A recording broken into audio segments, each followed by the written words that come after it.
Greetings, urban farmers, gardeners, and healthy food visionaries. Farmer Greg here, and welcome to another bonus episode of the Urban Farm Podcast, where we bring you conversations with experts in fields related to urban farming and dive a little deeper into some important issues of our times. Bill McDorman is the executive director of Rocky Mountain Seed Alliance in Ketchum, Idaho. He got his start in the bioregional seed movement while in college in 1979 when he helped start Garden City Seeds. In 1984, he started Seeds Trust High Altitude Gardens, a mail-order seed company he ran successfully until he sold it in 2013. He authored the book Basic Seed Saving in 1994. Then in 2010, he and his wife Belle Starr created Seed School, a nationally recognized week-long training. Bill is a passionate and knowledgeable presenter who inspires his audiences to learn to save their own seeds. Welcome, Bill. Welcome, everybody that is taking some time out of their day to be part of this discussion. I really appreciate it. I'm really happy to be here. Yeah, we do this monthly, and then we also make these into a podcast, so they get integrated into our podcast once a month. Usually on the day that we do the live event, we release last month's episode. And so thanks for doing that. We have been doing this, for about 4 years or something outrageous like that. Well, it goes fast, but it sure has been good. And it's kind of a unique thing that we can keep up on topics and stuff. And along those lines, that's kind of why we're doing tonight's topic on GMOs. And this is not, I hope, going to, be a discussion about people getting angry, either one side or the other. What this is about is new information. There is a flood of new information about techniques for genetically modifying, a policy level in the U.S. government about even integrating it into organic agriculture. So it's just, if we can just ask questions and educate ourselves about this issue more deeply and use tonight's show to try to do that, then I think we'll all be better off, because it's a deep, as we were talking before the show, Greg, this is really a deep subject, and we're not going to do it all tonight, but we'll leave you lots of links and resources to go on and find some information in some of the areas we talk about tonight. So, yeah it could be good. Well, and the first thing I said to you, Bill, because I've studied transgenic GMOs for, since the early 90s when they came out, they came on my radar. And so I said to you, well, we need to define transgenic. And you said... Yeah, well, transgenic is old news. Transgenic is what genetic modification has been in most of the crops that have been released up to now, not all of them even. And so now there's new techniques that we're going to talk about. Let me just jump in. Transgenic basically means that they're taking a gene from one species, like a fish, and putting it into a tomato. That was done, among a bunch of other crazy things. Okay, I don't have an opinion about that. But, and also what I said to you before we came on the air, what I said was that I don't necessarily know that genetically modifying things is a bad thing. It might be. It might not. The biggest challenge I have and the biggest problem I have with it is that it's being done without research, and then they put it out in the public domain where things like, hybrid mosquitoes happen, like happened down in Brazil. I read an article the other day that a company released 500,000 male that were supposed to be sterile, hybrid, genetically modified. They're genetically modified, mosquitoes to help control the mosquito population, and guess what? That those genes they got bred. They were supposed to be sterile. They weren't. They got bred, and basically the attitude is, oh well. And so there's major consequences that come when something like that happens. So that's my big challenge with genetically modified. You mean male and female mosquitoes went off and had sex when they weren't supposed to? Well, they were supposed to, but... How could that happen? Yeah, they were supposed to be sterile, so... Oops. And maybe that, maybe we need more humor in this whole thing. Maybe that's the root of the problem, is that we don't know what's going to happen. And as much as we try to predict what we're doing on this level, it has so many variables that it's just really hard to predict.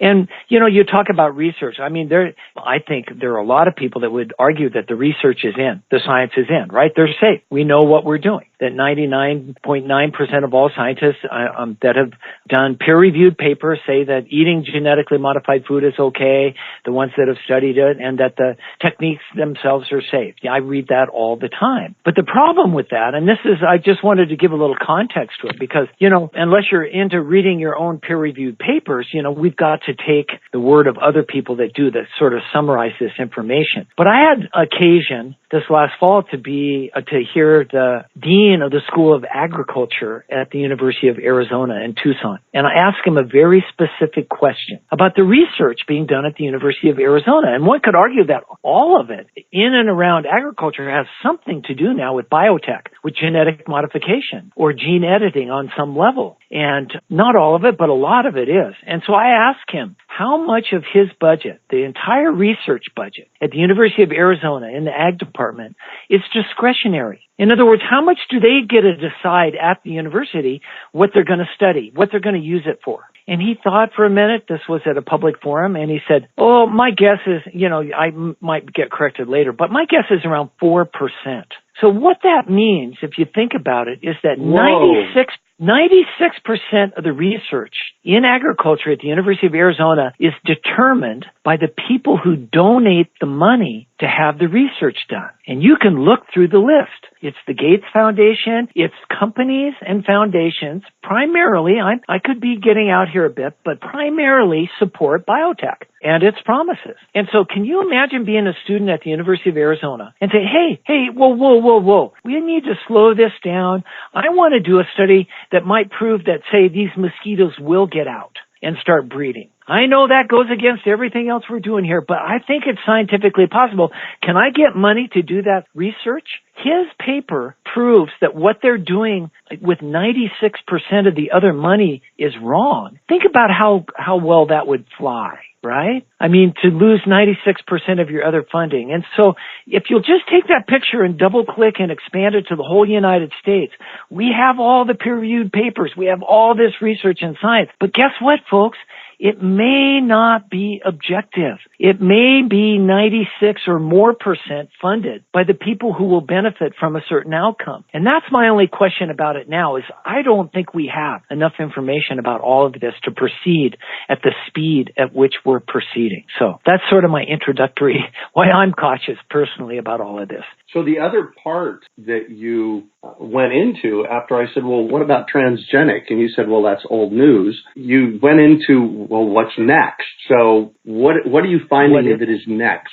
Well, the revolution that's happening worldwide is a new technology called CRISPR. In the past, I've memorized what it means to. It's an acronym. Basically, what it does is they found a little piece of RNA that acts as scissors for them, so that they can insert this into genes and have more technical fine control over what happens to genes in an organism, in a cell, than they've ever had before. When we started transgenics, literally the first gene gun was powered by a .22 caliber bullet, and they would shoot the genes into a petri dish and explode it and actually shoot new genes into cells. It's really messy. Lots of collateral damage. Lots of unintended consequences.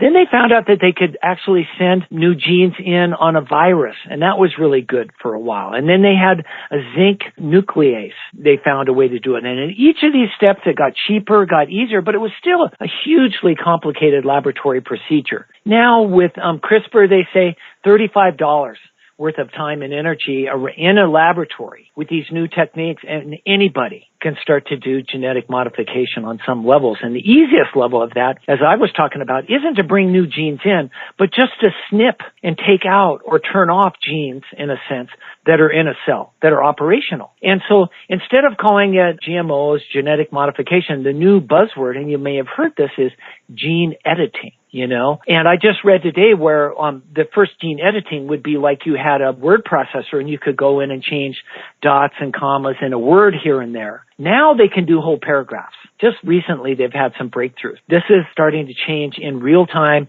If you haven't looked today about what's going on, then you're not up to date kind of a subject. And so this is going to unleash unbelievable amount of changes. And so some of them have already come to market and people don't even know about them because, and it's changed the regulatory environment. So companies came before the USDA and they argued that a couple of their new products, there's actually 3 that I know of that are on the market now. Those are Arctic apples, there's a potato that's being sold by Simplot, and there's a mushroom that's being sold. In all of 3 of those cases, the USDA decided with the company that they did not need to be approved as genetically modified organisms. Why? Because there was no transgenic. There were no genes brought in from somewhere else. They were simply edited. And what they edited was the gene that causes the browning in all 3 of those things. So, when you cut an apple open and leave it on or a potato or a mushroom and leave it on your counter for a while, it turns brown. That's an oxidation process. And there's an enzyme that causes that. Well, they found a way to turn off that gene, the gene that produces that enzyme. And so USDA said, oh, wow, you don't have to go through all the testing and all the regulatory. This sounds great. You can just do this. And so that has given this huge impetus to take this new, easy, off-the-shelf, in a sense. And it's not that easy, and it's not off the shelf. But you can take a course online and learn how to do it. And there's lots of courses in it. And there are high school courses that are doing it. And so it is way easier than it was. And there's learning to gene edit and opening in what I would call Pandora's box into all sorts of new things that will start to hit the market. And under our current administration, which would like to see 2 regulations removed for every new one, it's not likely that there's going to be any, systematic review of the process or of these items, at least in the current future. So I think if you're scared or if you've been really concerned about GMOs or whatever, then this should really concern you. And I think it's time for us to get involved, maybe on a little bit different level. I don't know what to do yet except for to educate yourself. And so that's what this show is about. I'm going to open up some of these ideas around it, and we'll have some resources, and we'll see where this all goes into the future. Nice. Well, you mentioned that we're going over this, and you mentioned that there was a class that you could take. You said it was $11 on CRISPR? Well, yeah, let me see if I can find it here. I tried to bring up the website. It is a course on CRISPR. And I'll get the exact title for you if you want to Google it up right now. While you're doing that, I'm doing CRISPR definition. Oh, yeah. Yeah. You know what comes up first? Right. A compartment at the bottom of your refrigerator for storing fruits and vegetables. I love it. So this is called CRISPR, CRISPR/Cas9, CAS9. This is one of the iterations of this new CRISPR technology. And it's called Crash Course for Beginners. And it's on a website, Udemy. And it's $18.99 right now. Mm-hmm. And the requirements are a desire to learn about CRISPR-Cas9, revolutionizing gene editing technology. And the number 2 requirement, you should have a passion to do your own CRISPR project. Okay? Oh, interesting. Interesting. Yeah. So here's what I found out about Udemy. Udemy is a great place to take classes. And if you go to the Udemy site, the course might be $99. Give them your information and then don't sign up for it. And then what starts happening is you didn't want it for $99, you can have it for $79. And then they'll start talking it down. Okay. Yeah. So just a heads up about Udemy. They have a lot of interesting courses out there. So CRISPR is a genetic engineering tool that uses CRISPR sequence of DNA, and that's CRISPR sequence of DNA, and its associated protein to edit the base pairs of a gene. Interesting. Yes. So I saw on Bloomberg News show the other night, they had an interview with the one. There's a controversy over who actually invented it. It's kind of like 2 different people did it at the same time independently, and there's arguments over who actually how that happens. Yeah. But she sees it changing everything that we do. And, the questions come up. Should we be doing this? Should we be changing everything? And she said, oh, well, we'll leave that to the policy and the politicians. That's not my job. I'm a scientist. And at that point, I would disagree. We're all humans. We all have responsibility. And I think that we need to have more of then these policy and ethical discussions in our science classes then. Because right now, the scientists coming out don't get that. I think I've said on the show before, we had a high school teacher come to Native Seed Search when I was the director there, and she brought her class to tour the seed bank there, the beautiful seed bank, 2,000 varieties of seeds. And she introduced herself, said this class is actually a genetic engineering class in high school. And I go, wow, that's pretty amazing that you guys are heading into this in high school, in a high school science class. And I said, so I have a question. I raised my hand like I was in the class. And she goes, yes. And I said, so how much of your high school class is concerned with if we should modify? If it's ethically okay to do some of these techniques on certain things. And she looked at me like I was from a different planet and said, Bill, this is a science class. We don't, that's totally out of our realm. That's not our job. And I think not an ethics class. I think that kind of thinking is going to get us into trouble. So before we go too much farther, let me bring in one other thing. This is really what got me thinking about doing a class about this, because I invite you everyone to do some exploring about this. So one of the things that we've known, and we've, are in our own family and everybody, and when we buy food, you can avoid genetically modified foods. If you don't believe in the system that does it, don't believe in the chemicals that have been sprayed on it, which is about 90% of them, and I'm generalizing, but that's really the truth. If you don't want to, if you don't like the idea, the ethics behind it, don't think that we should be, playing God with the genetic makeup until we know what we're doing. If any of those things bother you, you could buy, the only way to know for sure, there are non-GMO labels that started around, but the only way to be really sure was organic, USDA organic. You have to pay more. There's all sorts of criticisms about the program for that, but that was one of the firewalls. Well, on July 17th this year, U.S. Agriculture Secretary, he's Undersecretary Greg Ibach, testified before the House Agricultural Subcommittee that plants grown with the help of genetically modified organisms and gene editing could be allowed to be certified organic in the future. That's what he was bringing to the committee. And so there it goes. If that happens, what does organic mean? That would be one of the questions I would have.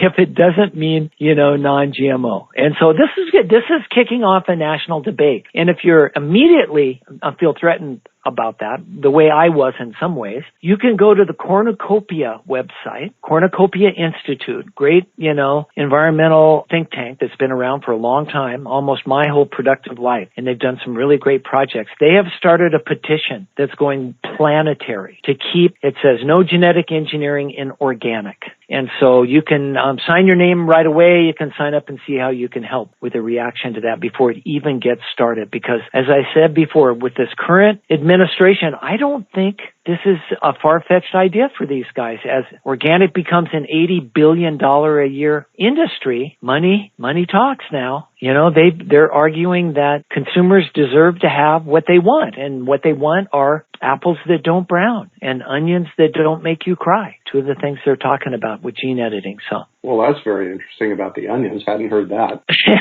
Yeah, well, that was one of the. Yeah. Go ahead. That was one of the. Well, just turn off the gene, as Steve Peters from Seed Revolution Now once said. He was an employee at Native Seed Search, and we were talking about this years ago. He said, "What's wrong with crying when you slice your onions? I mean, what are we trying to do, really? To the world? Maybe we should leave some of this stuff alone." That was sort of our thing. What's wrong with crying? So, yeah, who knows what kind of world we're going into, and you can see it being pushed at this level even. So that's a really kind of scary thing. So. Yeah. And once again, I just want to reiterate what I said earlier, and that's that I don't necessarily know whether genetically modified or CRISPR is a bad thing. My biggest challenge with it is how they just take it out into the public domain, like with the mosquitoes. Great. You are right on. So let me make one more point tonight, and then I'll take all the questions that people want. But my other point is that, do you know that in China, the first children have been born that have been genetically modified using CRISPR?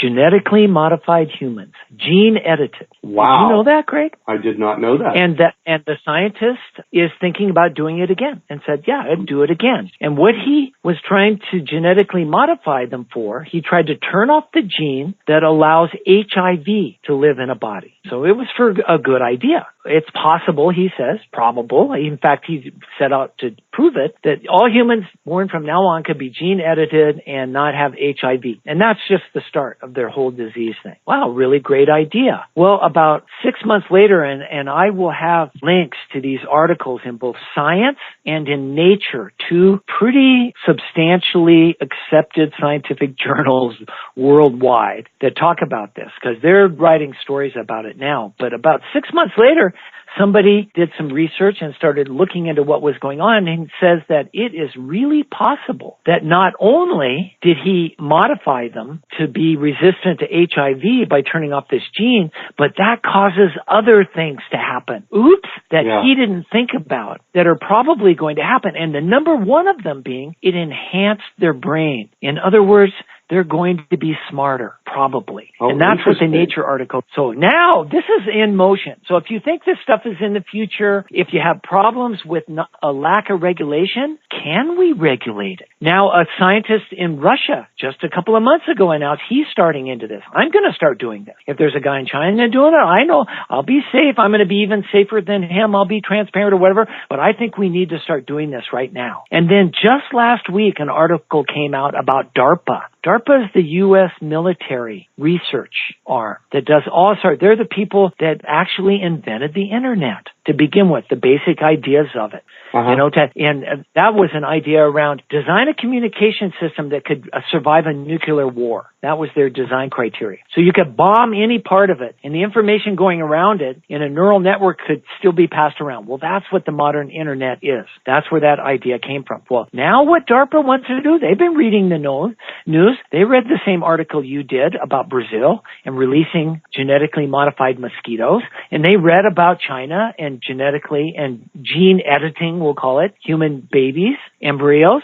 So their idea is to gene edit soldiers so they're resistant completely to mosquito. How's that for an idea? So they could send them into battle in tropical places. That's just an article that came out, right? So somewhere, and you can't really hold DARPA, you know, maybe it's happening, maybe it isn't. We'll never know. It's always top secret. Mm-hmm. But I liked the idea of what it represented to me was that we're human beings. We're unregulated. We're really creative. We've got a new tool. What can we do next? And I think that's where my greatest fears come long term around all of this is the weaponizing of it with desperate, you know, nations that are running out of resources. And I think that to read that even our military has at least considered some of these ideas is a really scary idea. So I'll just leave it at that, you know. I'm gonna keep eating organic food. I'm gonna learn as much as I can about CRISPR. I don't support it. I don't support any of the agricultural products that are being used probably are coming out that will come out from that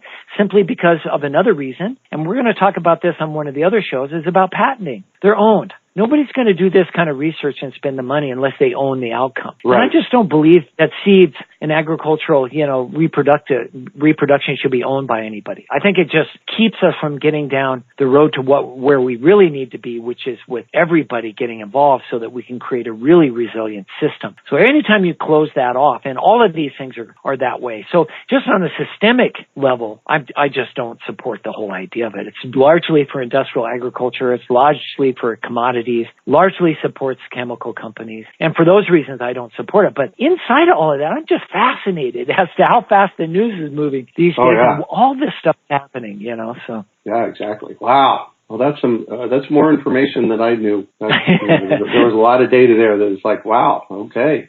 And it's going fast. And, you know, and we've seen the conversations, I've seen the conversations around the ethics of it, you know, and just, we need to stand back and pause, I think. Yeah, we do. I was on a panel once arguing over GMOs when I was at the University of Arizona, when I was the director at Native Seed Search. And a professor who teaches biotech at the university was there. And he made some really great points. There's a lot to learn in this, and I won't get into the arguments. But one of the things he said at the end of the evening, which I thought was really telling, is that Europe is way more regulatory at this point, and that they've largely employed what they call the precautionary principle. In other words, if you come up with new tools and new technologies and new science, even if it has blow-mind potentials, like every child being born doesn't have to, you could never be faced with HIV or would get malaria, by gene editing mosquitoes. Those are noble goals. He said, even if you have a really noble goal like that, they are much better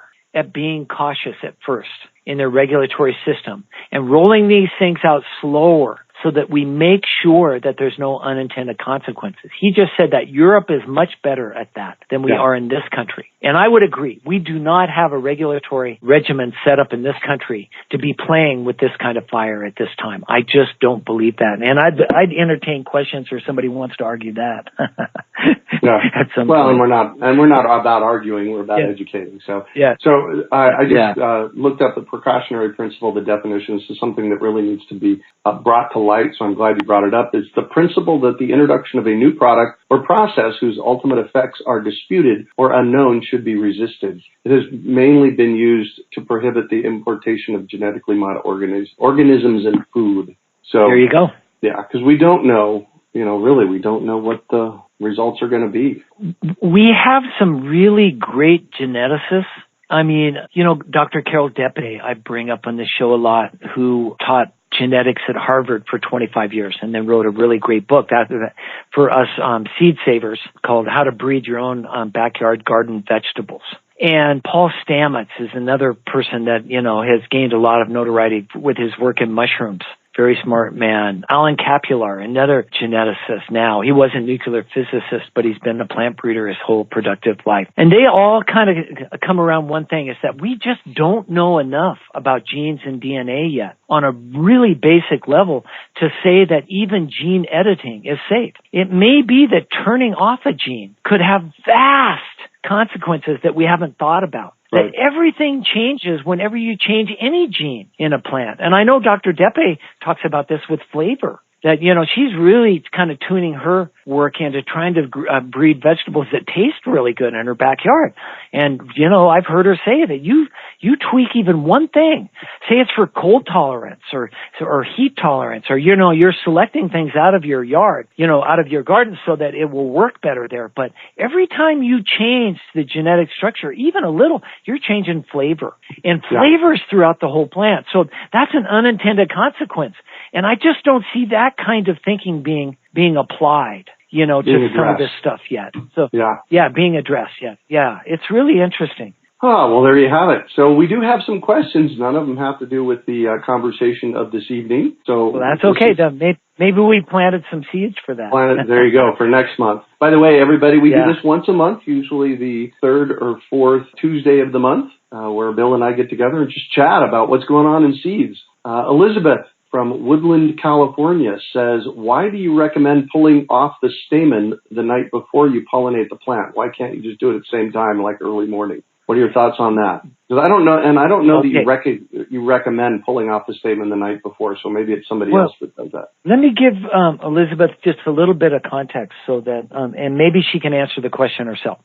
The whole idea behind hand pollination is to control pollen. Actually, that's the idea behind all of plant breeding, unless you're doing gene editing, right? The only way that we people out here, the little people I call us, the important people, can change the genetics of a plant is to control pollen through sexual reproduction. And so by removing stamens, you're removing, half the equation of certain genetic characteristics that are being carried in the pollen of a certain male. Right? And you're trying to get rid of that. And so you can do it the night before, but you don't necessarily have to. All you really need to do is make sure that pollen doesn't get to the stigmatic surface of the plant you're trying to pollinate. And so if it's a perfect flower, sometimes those stamens are right next to the stigmatic surface, and it does make sense to clip those little guys off. And I'm talking about largely self-pollinating plants can be that way. That's like tomatoes and peppers. They're really tiny. Or it can be like beans and peas. You'd want to pay attention to that. Cabbage family plant is slightly outcrossing, but it can pollinate itself. And so if you look at it through a microscope or, a dissecting scope, you can see the little anthers. You can cut all of those guys on. And so usually the fertilization process takes place in about a 24-hour cycle for each stigma, for the stigmatic surface where the pollen goes, and then that grows a little root and it gets down into the ovary and it transfers the DNA, the chromosomes. So if you take them off the night before, new ones aren't going to grow that night. You've done it for the day. And the next morning is usually when pollination takes place. So we go to the next best thing. And primarily, those are what I would call land races. Those are widely adapted, open pollinated seeds that have been through the mill. They have proven themselves to be widely adapted over large areas and wide climates in the United States over decades. And some of those treasures are still around. They're things like black-seeded Simpson, lettuce, and golden acre cabbage, things that are just treasures. And so we source those from places that have as much integrity and are as close to the farmers as possible. We get them from the people that contract the farmers to grow them, okay? And if somebody really wants to know where everything is actually grown, we don't know that, but we could probably help send you on an investigative journalist thing to find it, because we're all about that kind of transparency. So, but what the goal of our event here and why we've had to do it this way is to get thousands of pounds of seeds in the hands of an urban population which largely lost its seed-saving tradition. Yep. And over the last 5 years, thank you, Greg, and the urban farm, and through these seed-ups, we're getting hundreds, if not thousands of people in that area that are growing and saving their own seeds, starting with these varieties. And it's really the best place to start. So great question and a great event. Yeah, I do want to apologize. Our technology went awry. I was able to fix it so y'all can hear us again. This was all recorded. That's the good news. And we'll have it available here next month. So with that, let's wrap it up. Any other final thoughts, Bill? Final thoughts. I have never been more excited and more positive about what is happening on small scales with seed saving and locally. And that's what keeps me sane when I start reading about gene editing and RNA sprays and some of the other new technologies that are coming down the pike. And it seems like the world's dividing. And so I'm just going more into our local world because, something really interesting happened to me. I went to the Tucson Plant Breeding Institute, which is using quantitative analysis and supercomputers in plant breeding. They're using DNA sequencing, and it's just this incredible new high-tech way of trying to move whole populations of crops in different directions. And I won't get into the whole thing, but at the beginning of the course, I was with 35 students from all over the world that are learning these cutting-edge techniques. At the beginning of the course, the professor was pointing out the problems with it, the limits to this kind of a technology. And he said, you know what our biggest problem might be? The biggest problem with this kind of system is that we're not going to have access to the diversity that we'll need to start with, the genetic diversity. And if you go home and save your own seeds and save them around something that you really love, and you take them down to your local seed library or seed exchange and share them with people there so that they can do the same thing, and together we can create community gene pools that are adapted to where we are, you are working on his problem. That's how I look at it. We are fundamental to what's going on in world agriculture, no matter what scale you believe on. This is what we've lost, most of the diversity, and this is what we're going to need as we face the changes in the future. So that's my ending thought. I'm trying to tie together these two worlds. Let's just save more seeds. All right? Thanks again for another great evening, Greg. We hope you enjoyed today's episode of the Urban Farm Podcast. Remember to listen for tips, advice, and resources to help you on your journey with urban farming. You can find us on the web at urbanfarm.org or send us an email to podcast@urbanfarm.org. In the words of Vincent van Gogh, great things are done by a series of small things brought together. Be encouraged that with each lesson learned and skill developed, you are one step closer in the direction of your dreams.